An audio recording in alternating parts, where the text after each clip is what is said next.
Massad Boulos, c'est le conseiller spécial du président Trump.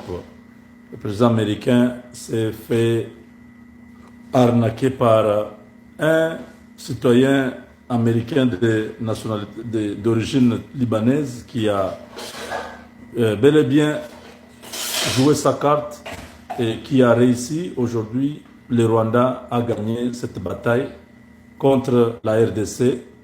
Une déception, une surprise générale où Massad Boulos annonce la fin du deal dans des mots flous, parce que son discours n'est pas un discours qui vous dit qu'il y a encore quelque chose à espérer avec les Américains, bien que nous soyons encore optimistes, mais celui qui a la responsabilité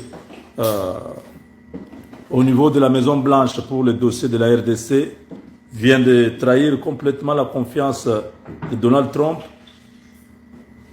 Massad Boulos a joué un jeu que ni Félix Tshisekedi ni le président Trump n'a compris. Il a menti à Donald Trump que c'est terminé, ce que nous avons signé, la guerre est terminée. Trump a continué à croire à cet individu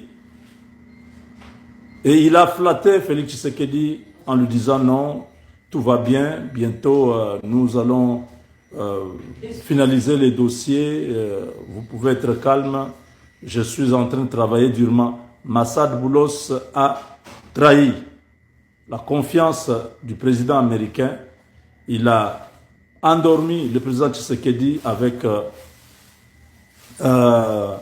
des mots qui ne voulaient rien dire, parce qu'il a premièrement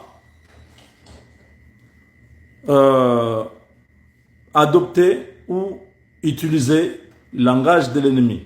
Depuis le début, vous savez que Paul Kagame et tous ses marionnettes parlent de causes profondes qui sont à la base de cette guerre.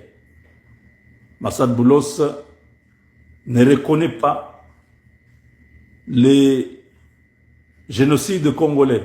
Il parle d'un terme que Félix Tshisekedi aurait utilisé, un terme technique qui n'a rien à voir avec les génocides. Tout le monde sait qu'en RDC, il y a eu des crimes de masse. On a rasé même dernièrement 200 Hutus. Ont été tués dans les Rutshuru. On cible des communautés. On cible des tribus. On a massacré à Kishiche. Je ne parle pas de 30 ans. Il y a, je crois, 2 ans seulement. Il y a eu des crimes de masse. Et Massad Boulos minimise ça, nie même l'existence de génocide. C'est trop grave. Congolais, je ne sais pas comment vous dormez chez vous, vous êtes à l'aise, vous pensez que nous sommes en train d'exagérer. On n'exagère pas. Prenez la vidéo de ce monsieur, écoutez-le du début à la fin. Cet homme parle de 2 armées dans notre pays.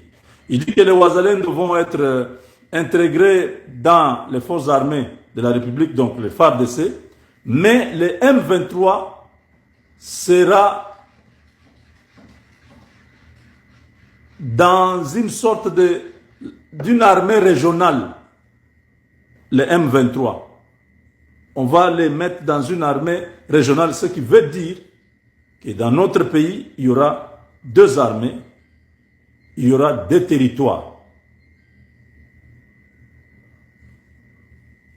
Le fameux cogestion, hein, quand on vous parle de la constitution du fédéralisme, quand on parle que non, ils seront dans une histoire, le nord et le sud Kivu, le M23 a demandé 8 ans. C'est-à-dire on va faire une scission du pays, une balkanisation voilée,